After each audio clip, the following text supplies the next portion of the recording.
came before our courts. Mr. Speaker, CDF has assisted in terms of developing our infrastructure. Mr. Speaker, I don't know what would have happened to our public primary schools, bearing in mind that the fact that our public primary schools and our secondary institutions are a function of the national government. I sometimes wonder what would have happened to those institutions if there was no CDF. Because, Mr. Speaker, CDF has been of great importance to our constituencies.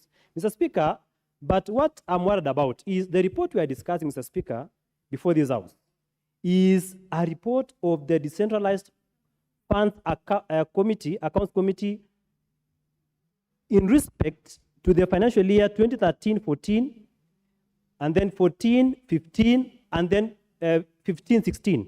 Mr. Speaker, it is unfortunate that a report that should have been discussed in 2018 is being discussed in 2023. Mr. Speaker, for example, I have read a very interesting recommendation in one of the reports that says that at some point there is a member of parliament who registered the assets of CDF, and in particular a certain vehicle in the name of the member of parliament. Mr. Speaker, I'm pretty sure that if this were to happen in this year or in the last financial year, then stern measures would have been taken against that individual. So, Mr. Speaker, secondly, I have read the report in full and in detail. Mr. Speaker, there is need for continuous capacity building of the staff of CDF. Mr. Speaker, you realize that most of the CDF staff are just employed, and most often than not, the members of parliament have a hand in the employment of those people, and of course through a competitive process. So, Mr. Speaker, these people need a continuous and a thorough training so that they can be able to be in line with the code of conduct of public service. Mr. Speaker, also in terms of uniformity of projects, we need to standardize the kind of project that we have.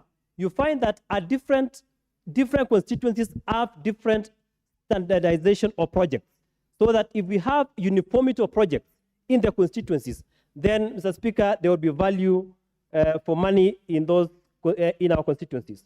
Mr. Speaker, but the biggest and the most critical thing that has affected CDF in this country is the late disbursement of CDF funds. As we speak, Mr. Speaker, there are projects that are pending in our constituencies.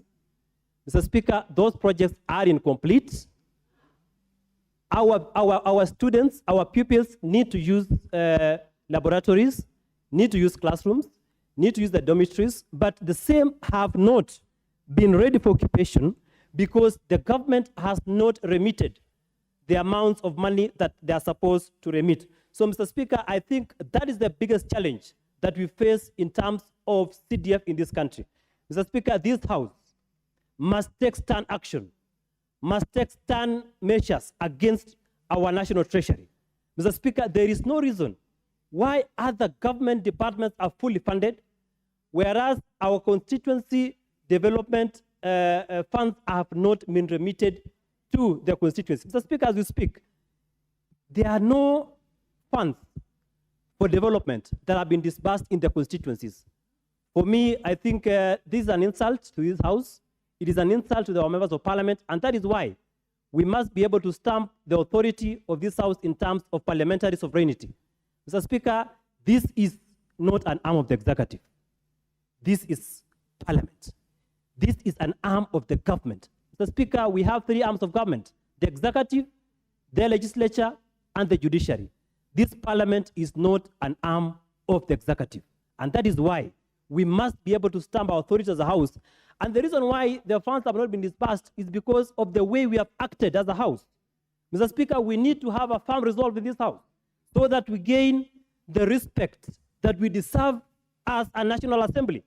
Because if we become an appendage of either arms of government, then even if we ask for funds to be disbursed to our constituencies, we have lost our independence, we have lost our sovereignty in courts, and therefore, even if we demand, we do not have that respect from the executive. So, Your Honor, we must stamp our feet and our authority as a House so that we have that respect. Mr. Speaker, the other issue that the problem we have is if there is a problem on matters of CDF, the first person to be blamed is the Member of Parliament. Mr. Speaker, it is very unfortunate. It should be noted that the Member of Parliament does not play any role in terms of CDF. The person, we have an accounting officer, and that is the person who should take the ultimate responsibility when it comes to matters of CDF. Most often than not, the Member of Parliament, with their audit queries, the buck normally in terms of what the public perceives is that the buck stops at the Member of Parliament. Mr. Speaker, that is not the correct position. The correct position is as CDF is managed through the office of the fund manager, and therefore the Member of Parliament has no role in terms of the management of CDF. Mr. Speaker, I also call upon the COCs, that is the constituency oversight committees in our constituencies, to play their role. Because, Mr. Speaker, the question is, who polices the fund manager? Who polices the officers serving in CDF?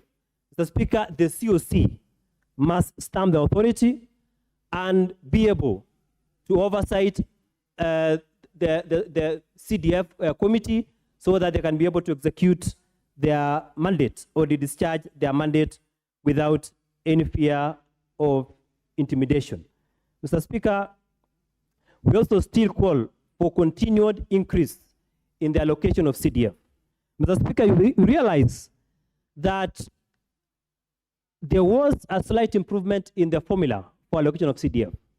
But Mr. Speaker, you realize that the highest constituency in this country receives a paltry, around 165 million. That is the highest allocation that a constituency receives in this country. Mr. Speaker, if you compare the importance of CDF to the amount allocated, Mr. Speaker, there is a big difference. And that is why, as this House, we should call for an increment in CDF, because as we have agreed, CDF plays a critical role, plays an important role, and of course, that trickles down to the people who are on the ground. Mr. Speaker, so many children have benefited from our bursaries. And there has been no audit queries, so much audit queries in terms of bursaries, because the bursaries benefit most of our children. And for that reason, Mr. Speaker, sir, I fully support this report. I fully support the recommendations contained therein, and I believe that if the recommendations are adopted as they are, then we shall have a CDF that... Honorable Toroitich, yes. It is very refreshing to listen to you. Thank you, Mr. Speaker. Could you be rushing because you are running out of time? Because I would be keen to give you more time if you still have contributions to make. Mr. Speaker. More so, you know, that point you made on sovereignty of the House and how the audit process should be undertaken is Yes. quite relevant and refreshing for me. You need more time, or you are concluding? Very well, Mr. Speaker. Maybe I can prosecute that matter I'll give you 3 more minutes. that are raised in this House. Mr. Speaker, what I've said is... Thank you, Mr. Speaker, for adding me more time to prosecute on that matter. Mr. Speaker, what I've said is this House must stamp its authority. Mr. Speaker, Montesquieu was never wrong when he talked about separation of powers.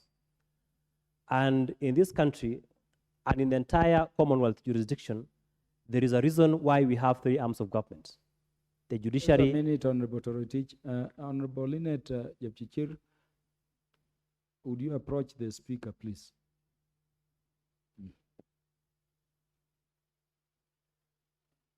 Mr. Speaker, I've said Montesquieu was never wrong when he articulated that for a functional democracy, we must have 3 arms of government. Mr. Speaker, there is a reason why under our Constitution, we have the executive, the judiciary, and this House, Parliament.